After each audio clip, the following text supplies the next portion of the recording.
Hello दोस्तों, मैं जयकांत सैनी स्वागत करता हूं आपके अपने चैनल भारत IQ में। हम डिस्कस कर रहे हैं राजस्थान पत्रिका न्यूज़पेपर जयपुर एडिशन 12 अगस्त। सबसे पहले आप सभी व्यूअर्स को श्री कृष्ण जन्माष्टमी की हार्दिक बधाइयाँ। तो बने रहिए इस वीडियो मेरे साथ अंत तक। There is lot to know and lot to discuss. आइए शुरू करते हैं आज का वीडियो। सबसे पहली न्यूज़ है पेज नंबर 1 पे। यहाँ पे हिंदू उत्तराधिकार कानून 1956, इसमें 2005 में कुछ संशोधन किया गया था। तो अभी इसमें संशोधन के बाद अब इसको मंजूरी मिली है। तो इसमें बताया गया है कि 9 सितंबर 2005 से पहले पिता की मृत्यु हुई है तभी भी बेटी को संपत्ति में बराबर का अधिकार मिलेगा। ये न्यूज़ कवरेज आया है, सुप्रीम कोर्ट का डिसीजन है। तो इस न्यूज़ को मैं कंप्लीटली कवर करूँगा। तो आप इस न्यूज़ को देखने के लिए मेरे चैनल को जरूर सब्सक्राइब कर लीजिए। यहाँ पे नीचे राइट साइड में आपको एक रेड कलर का बटन मिलेगा, उसे सब्सक्राइब कर लीजिए ताकि आपको फर्दर मेरी वीडियो मिल जाए, क्योंकि मैं इस टॉपिक पे एक कंप्लीट वीडियो बनाऊंगा जिसमें कि आपको थोड़ा सा लीगल एंगल भी मिलेगा। राइट, आगे चलते हैं। नंबर 1 पे, पेज नंबर 1 पे एक और न्यूज़ है कोविड-19 की वैक्सीन रूस ने डेवलप कर ली है। इस वैक्सीन का नाम मैंने बताया गाम कोविड वैक लायो। रूस ने बनाई ये वैक्सीन निर्माण में भारत की 2 कंपनियां अभी बहुत अच्छे लेवल पर काम कर रही हैं। इनका नाम है जाइडस कैडिला और दूसरा भारत बायोटेक। तो ये न्यूज़ यहाँ पर आई है, इसको कवर किया गया है कि रूस ने इसको बना लिया है और इसका एक्सपेरिमेंट, इसका यूज स्टार्ट भी कर दिया है। राइट, आगे देखते हैं। एक और न्यूज़ है पेज नंबर 1 पे ही। डॉक्टर राहत इंदौरी बहुत ही फेमस एक शायर रहे हैं जिनका कि कोरोना के कारण अभी निधन हो गया। ये MP इंदौर से बिलोंग करते हैं। तो ये न्यूज़ थी इसलिए मैंने यहाँ पे कवर कर दिया, क्योंकि फेमस पर्सनैलिटी है, पूछा जा सकता है। राइट, आगे देखते हैं। पेज नंबर 5 पे न्यूज़ है एक तापमान बढ़ने के कारण समुद्र का स्तर जो है उसमें पानी का लेवल बढ़ रहा है।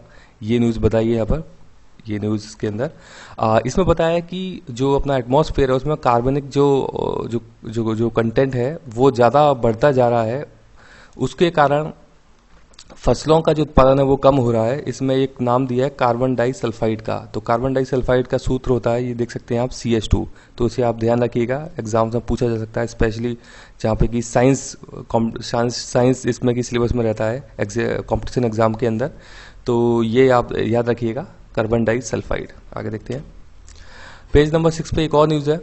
यहाँ पे न्यूज़ है contact tracing app. Actually corona जो दौर चल रहा है उस समय कॉन्टैक्ट ट्रेसिंग ऐप्स बनाई गई हैं ताकि लोगों को ट्रेस किया जा सके। जैसे चाइना में किया था कि किसी को अगर कोरोना है तो वो कहाँ जाता है, किससे मिलता है, इस चीज़ को ट्रेस करने के लिए कुछ ऐप्स बनाई हैं। लेकिन यहाँ पे कुछ एक विरोध भी सामने आया लोगों का, क्योंकि उनकी प्राइवेसी यानी निजता पर लोगों की नज़र बन जाती है इस प्रकार की ऐप्स के थ्रू, क्योंकि डेटा उनका चला जाता है। यहाँ पे 2 प्रकार के ऐप्स बताए हैं। एक तो होता है केंद्रीकृत ऐप्स, दूसरा होता है विकेंद्रित ऐप्स। केंद्रीकृत जो ऐप्स होता है इसके अंदर क्या होता है कि आपका जो डेटा है वो गवर्नमेंट के पास सेंट्रलाइज लेवल पे कलेक्ट होता रहता है। और विकेंद्रीकृत ऐप्स में क्या होता है कि जो आपका डेटा होता है वो आप ही के मोबाइल में स्टोर रहता है, केवल आपकी ID ही उनके पास जाती है, गवर्नमेंट के पास। तो ये बेसिक डिफरेंसेस के अंदर। इसके अलावा मैं आपको बता दूं इसमें एक कि निजता का अधिकार भारत में अभी एक फंडामेंटल राइट बन गया है। KS पुट्टास्वामी केस आया था 2017 में। इन्होंने कहा था कि फंडामेंटल राइट हो गया है निजता का अधिकार, अनुच्छेद 21 का भाग हो गया है ये। राइट, तो अनुच्छेद 21 संविधान के भाग 3 का अंग है। तो आप ये याद रखिएगा, ये ऐप्स हैं इसकी 2 अलग अलग। आगे देखते हैं। पेज नंबर 7 पे न्यूज़ है, एनवायरमेंट से रिलेटेड न्यूज़ है, इंपॉर्टेंट न्यूज़ है। यहाँ पे बताया है कि स्टॉकहोम कन्वेंशन 1972 में भारत का भाग बन गया था। ये इंपॉर्टेंट न्यूज़ है, पूछी जाती है एग्जाम्स के अंदर। भारत में पर्यावरण संरक्षण एक्ट 1986 में लाया गया था, क्योंकि भोपाल गृह त्रासदी हुई थी 1984 के अंदर। उसके बाद इस प्रकार का एक्ट भारत में लाया गया और 1986 का जो एक्ट है इसमें 2006 में संशोधन किया गया था। तो ये इंपॉर्टेंट फैक्ट बन जाते हैं, यहाँ पर न्यूज़ कवरेज किया गया है इसका। एक और न्यूज़ है पर्यावरण से रिलेटेड, मैं उसको आगे डिस्कस करूंगा, जो कि EIE से रिलेटेड है। आगे देखते हैं। तो पेज नंबर 8 पे न्यूज़ है, आर्ट एंड कल्चर से रिलेटेड न्यूज़ है दोनों की दोनों। यहाँ पे बताया गया है मदन मोहन मंदिर करौली जो है वो वैष्णव मत का मंदिर है और गौड़ीय संप्रदाय से संबंधित है ये। तो ये आप इसकी पिक्चर देख सकते हैं, यहाँ पे कवर किया है इसको। आगे दिखाते हैं। इसमें मुचकुंड तीर्थराज के नाम से जाना जाता है, ये धौलपुर के अंदर है और ये आप इसका पिक्चर देख सकते हैं। दोनों ही इंपॉर्टेंट है आर्ट एंड कल्चर के हिसाब से। आगे देखते हैं। एक और न्यूज़ है पेज नंबर 8 पे, ये भी आर्ट एंड कल्चर का एक न्यूज़ है। राजस्थान के अंदर बिहारी जी मंदिर भरतपुर के अंदर है। 600 वर्ष पुराना मंदिर है और निम्बाक संप्रदाय से संबंधित है ये मंदिर। ये यहाँ पे आप इसका पिक्चर देख सकते हैं। राइट, आगे देखते हैं। पेज नंबर 9 पे न्यूज़ है सेबी के बारे में। तो सेबी का पूरा नाम है security and exchange board of India. ये 12 अप्रैल 1988 को बनाया गया था।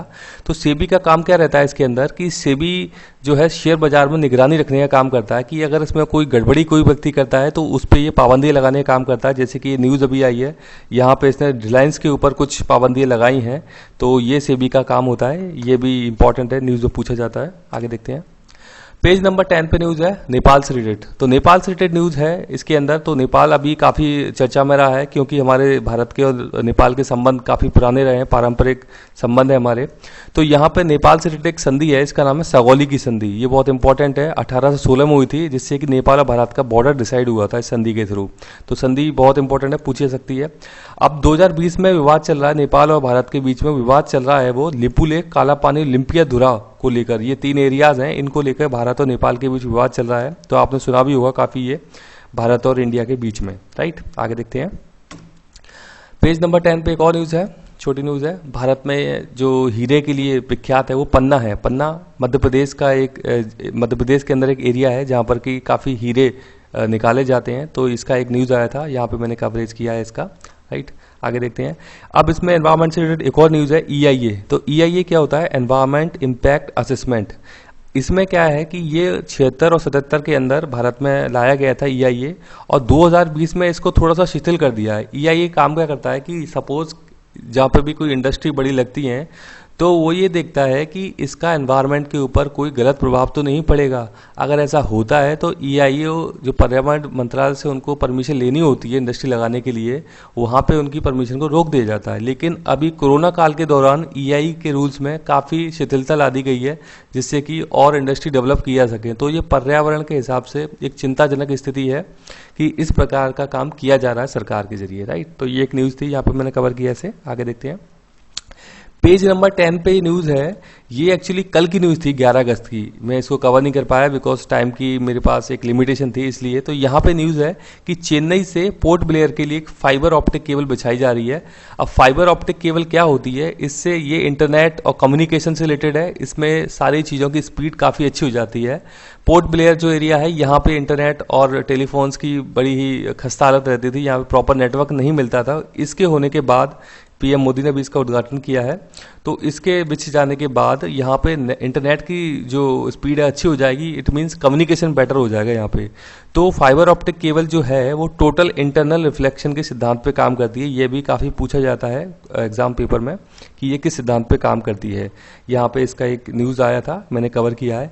अब मैं यहाँ पे आपसे 2 क्वेश्चन पूछना चाहूँगा, जिसका कि आप मुझे कमेंट बॉक्स में जाके जवाब दीजिएगा कि पोर्ट ब्लेयर किस एरिया की कैपिटल है और भारत के अंदर आज मौजूदा समय में 2020 में कितनी यूनियन टेरिटरीज हैं। तो ये आप मेरे को कमेंट बॉक्स में कमेंट करके ज़रूर बताइएगा। तो आई होप कि वीडियो आपको अच्छा लगा होगा। अच्छा लगा है तो please like, share and subscribe. इसी के साथ धन्यवाद।